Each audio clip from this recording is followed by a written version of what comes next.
In this video, I'm going to show you how to join a private Roblox server on PlayStation 5.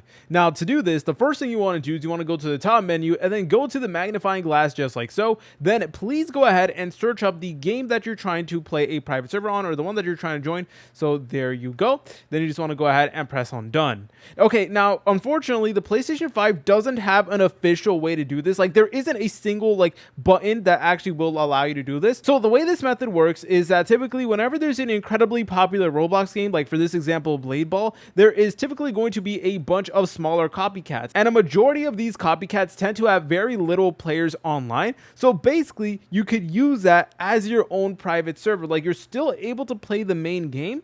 You know, you're still able to get the majority of its functions and features and stuff like that, but this time you can actually play with significantly less people. So look at this, for example, we have this one called Rage Ball, and it literally only has 12 people online. So that is how you know that it actually will get the job done. And basically what you would need to do is you would need to go ahead and join it, and then you can invite other people to go ahead and join you as well. So that there is definitely a pretty good option. If you guys found this video helpful, make sure to leave a like and subscribe. I'll see you in the next tutorial.